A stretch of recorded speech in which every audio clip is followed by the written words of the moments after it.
obvious Derek Culver, first of all, the first half, and then how he performed in the second? Well, obviously he played pretty well the second half. I thought he was pretty strong with the ball. This on. Can you hear me? I don't know. Played well. I decided not to play him. Hey, Justin, how you doing? Any reason? I'm sorry, I got here late. The horn kept going off. It's kind of like Beckley, you know. So it's kind of. No, I mean we're gonna do right, you know. We're gonna do right. We're gonna all be on the same page.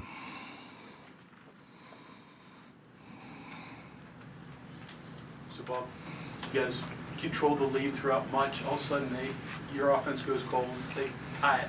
What's the difference, though, in the last 6 minutes when you sort of put it back away? Well, I think the whole thing started in the first half where, you know, we got up and then we got a little giddy with it, you know, and threw it around a little bit and didn't quit guarding the way we were guarding. We guarded pretty good for a while, and then when after the score was tied, we guarded better again. We didn't give straight line drives. We did a better job of stopping penetration, made them shoot the ball over top of us, and I think they kicked one or two off their foot. That we had pretty good pressure on the ball. It's just a matter of us doing what we practice doing every day, and you know I keep telling them the advantage we have is we can bring people off the bench who are as good as the people that we start out there. So play, man. You don't have to worry about. You don't have to worry about getting tired, because we got people to bring in for you. And then we brought some people in that weren't really ready. It didn't seem like. And then they did some things, and Oscar looked like a freshman again. Went too fast. As much as you say slow down, slow down, slow down, he didn't slow down. And then Logan wasn't as good as he's been. And quite frankly, I'm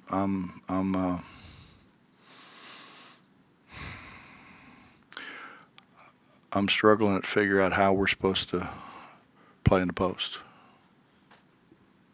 because it doesn't seem to be the same all the time.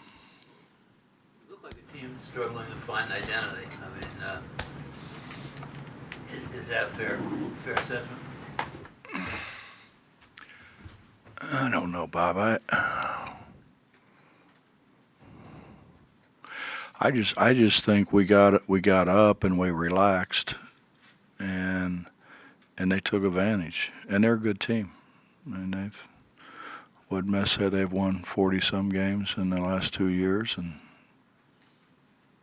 they really shoot the ball. They take advantage of defensive lapses, and we had a defensive lapse. And I think what you'll want is, when that happens, is to be able to bring people off the bench that gives you more energy, and that didn't happen. It didn't give us more energy, and then Sean had lost a nail, and so he was kind of hobbled, and so that took a guy who had been really making shots for us in practice and obviously in the pit game. So One personality group or another, it changes somehow. well, it may, because it might, because we're playing so many people, but we got a lead, and then we just started holding the ball. When we got the lead, passing the ball, and we made a good backdoor cut that relieved pressure, and then they stopped trying to deny the wings, and after the backdoor cut, so now you can kind of enter the ball and run what you want to run, and we just you can have the ball in your hands way too long, if you get it and you dribble it too much, you're going to have 10 eyes on you, and it's hard to beat 10 eyes. If you pass it and you cut and you move, and we got very stagnant because we held the ball, and it wasn't one guy; it was a bunch of guys. Bob, what do you think of Jermaine tonight? Seemed like he was doing some good things for you, made some big plays down the stretch. Yeah, he did. Jermaine's a good player. I mean, Jermaine can do a lot of things. The battle with Jermaine is just keeping him. I don't know what the right word is. I want to say competitive, but that's not it. He's always competitive. When he's really sharp and he's really kind of into things and he's got some bounce in his step, he's awfully good. Said Sean lost a nail, fingernail. I don't know. They just said a nail. I think it was a toenail. I don't know.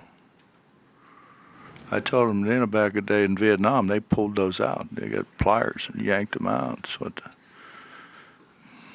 Vietnamese did.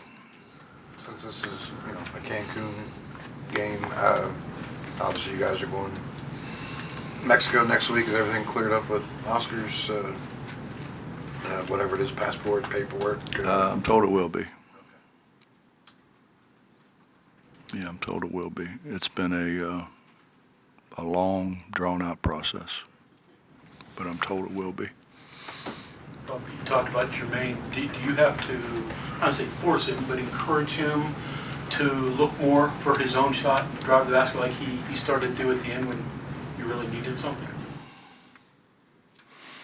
I don't know. I mean, we got a lot of guys can make shots if they would step into shots. Well, we get kind of lazy in our preparation. And then, like I said, we just hold the ball too much. I've tried to explain it. If one guy has the ball for an extended period of time, all 5 defenders are going to be staring at him. I mean, and you got 10 eyes on you. It's hard to trick 10 eyes. You might be able to trick 5 or 6, but no, probably not 5, 4 or 6. But you can't trick 10. I mean, that's how some of those people play. That's pack line. Well, When Derek does get in, he kind of created a spark there for you guys with the basket and the paint, and then the give and go with Jermaine there. What, obviously, it's all coaching. Pretty active once he got in, though, I guess is what my. Well, he was well rested. Derek's talented. And he if we could get him just to do some fundamental things better, he's the same as those other guys. He goes too fast and shoots it before he sees where he's shooting it. Those kind of things. Bob, speaking of coaching and talent, Oscar makes a bad pass on an entry.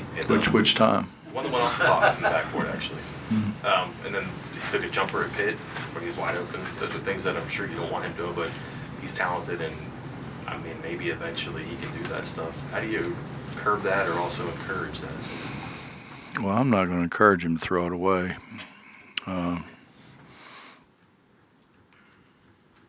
He's got to put time in, Mike, and he has to get experience, and we're trying to give him experience, but we're not going to give him experience at the cost of losing games because of it. And he doesn't want that either. I mean, Oscar's a lot smarter than what I think people think he is. I mean, he understands. He understands a lot more than what people think he does. Out-rebounded them by 18 tonight. You pleased with performance on the glass? No, I think we should do that all the time. I mean, if we're going to play Derek and Oscar together, we should out-rebound everybody. And there's not any reason why we don't or we can't. Did you like what you saw out of Taz today? We need Taz to get to be a little more assertive. He's talented. You know, we just need to get him to be a little more assertive. He made some shots early and then didn't take any shots. We need him to shoot it. I'd much rather Taz shoot it than some of those other guys. When you outsize a team like you do them, would you prefer to play your bigs and outsize them, or go smaller and kind of play their game?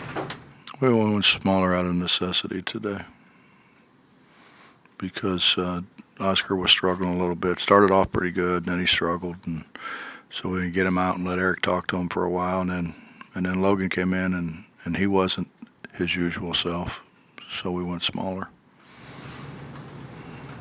We're not going to do that very often. What does it say about your team that your starting five scored 1-8 to the first 5 baskets, and at halftime you played 10 guys and all of them scored? I mean, what does it say about the balance, the depth, whatever it is you want to call it? Well, I think that goes back to, you know, what we've talked about before, is that we may not have 5 better than their 5, but we might have 10, probably have 10 better than their 10. But for that to work, those guys have to wear those 5 out that are out there, and we didn't do a very good job of that today. We did to start the game, and you know, they took a timeout, and it was a great timeout by them. The guy's a really good coach, and kind of got him a little breather and got him to calm down a little bit. But we had them doing what we want to do. We had them going a little faster than they can go. Coach, usually when you get in these kind of tournaments and they schedule these preliminary games, it's usually not. In the past, it hasn't been the greatest of competition, but I mean, this is a pretty good team, and I think Boston might, be a pretty good team. How much of a benefit, I guess, is it, not only for your RPI and strength of schedule, but that these 2 games are actually, competitive teams? Well, I would hope that. There isn't an RPI anymore, but it's kind of, sort of. Yeah, I mean, the better they are, a win over a good team gets you a lot of points. I mean, we didn't have any control over it, but I'm glad it happened that way. And then I watched Northern Iowa play these guys. They're good. And they've got more guys that can make shots than this team had. So if we guard the way we guarded against these guys, we'll struggle against Northern Iowa. Surprising that they were able to find, a good overall field and not just the 4 good and 4 bad. I think that this in-season tournament has really blown up. I mean, they're everywhere. And the guy who started the Cancun deal is, I don't know if any of you would remember Jim Amick, who was Coach Gardner's assistant and was the assistant coach when I played. His son started this tournament. That's how I got involved in it. I did that for the Amicks because we had all the other things going with the ESPN stuff.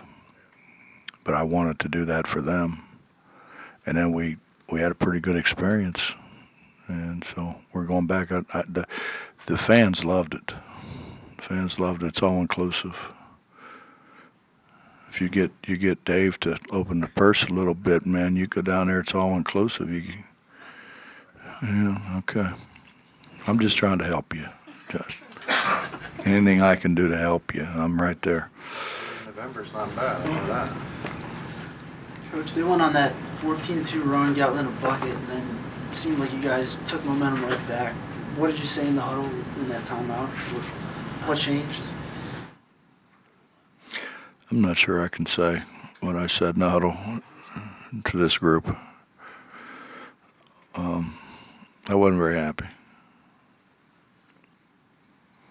Bob, November basketball can be lopsided sometimes, and it might be weeks or months before you play a close game. You've had 3 second half competitive games.